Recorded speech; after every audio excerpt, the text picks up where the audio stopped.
Patricia, your TV host of HomeBuyingTipsTV.com, and today I'm fortunate to interview our managing broker of the Kendall office for Coldwell banker, Renate Smith.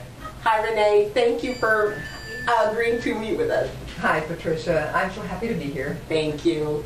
And so I just kind of want to ask you some questions so that our audience, we're here in Miami, Florida, so they can get an idea of what realtors are all about, what you guys do for home buyers, and a little bit about what our market is going through right now.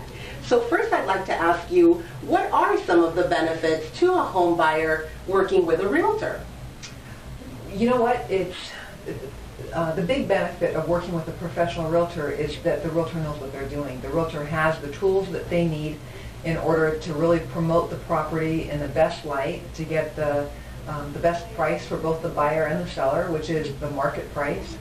And they have an efficient manner in which to do this work. The buyer has really lucked out because the buyer gets the benefit of working with the realtors and not having to pay anything to the realtors. The realtor is paid by the seller. The buyer gets to utilize all of the tools that the realtor has. The realtor can set them up so that they get automatic notifications right on their email for properties that match their criteria. The realtor can help them to introduce them to someone like you in order to get completely pre-qualified and have their finances ready to go. That gives them the best shot at getting some really good properties. Right now is the time to buy fabulous properties, but the buyer's got to be ready to go. That's really an important component of it. Exactly. I also wanted to talk a little bit about the fact that you here as the managing broker, you have about 100 agents, and everyone's personality is different. Is it important for a buyer to try and work with an agent that fits their personality? And if so, how could a buyer determine if that's the right agent for them? Are there some questions that they could ask? How could they handle that? You're 100% right. The buyer and seller, either one, really need to interview the real estate agent to see if it's a compatible fit for what the buyer or what the seller needs, what the client needs. And there are some real basic questions.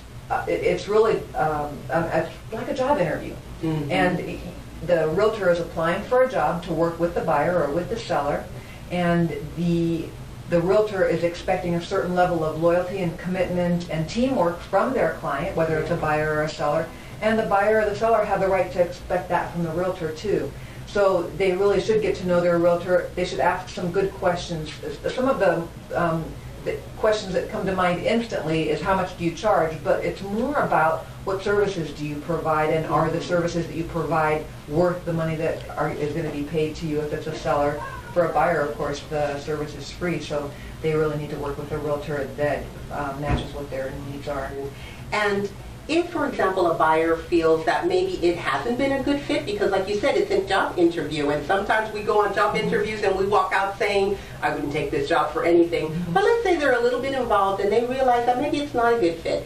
How could the buyer kind of exit that relationship and not hurt the agent's feelings, but they want to continue looking for property? This isn't so much about feelings, this is about business. The very first thing is that there needs to be open communication between the buyer and the agent. It's sad to lose a relationship where someone has already established some kind of a relationship. They already understand what that particular buyer needs or what the wants are of that buyer, and they have already done preliminary research. Rather than trashing the relationship in the first place, step the level of communication up a notch by having a real serious business meeting with that agent. And in that business meeting, really talking about what their needs are, what they liked about the properties that they have seen, what they like about the service, what they don't like about the service, what they do like about the properties, and have just a really good communication. If after putting that effort into the relationship with the agent, it still is not working, let the agent know, I'm severing my relationship with you, I don't want to work with you any longer, and go ahead and find another agent for yourself. But I find that once you've established a relationship, it's probably easier to evolve that relationship into something where the communication level is higher than it is to start from scratch.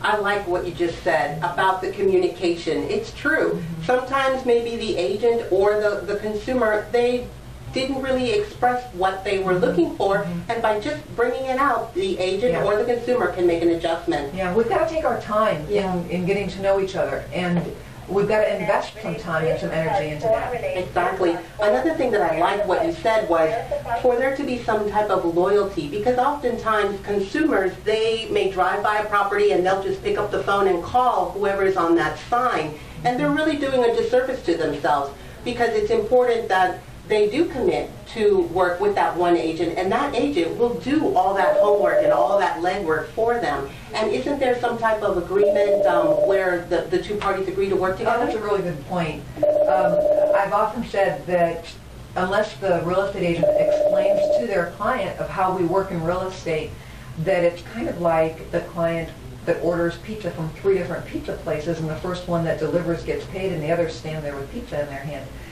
The real estate agent and the client need to have a clear understanding that the agent has now been hired to perform a duty, to perform services, and to perform a job. In the event that the client no longer wants to work with that agent, they really owe it to them to tell them, okay, stop working. The minute that an agent says to their client, so what kind of property are you interested in, and what area is it in, and let's get you pre-qualified, that agent now has taken on a job, and we only have so many hours in the day in order to work.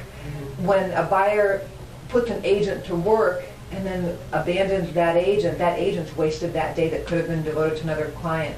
So it's really important to have a clear understanding right up front of what it is that you want the agent to do, or remember that you're assigning them a job that they expect to get paid for, even though the buyer's not paying for it. If that buyer walks away, they've wasted that time. Right, exactly.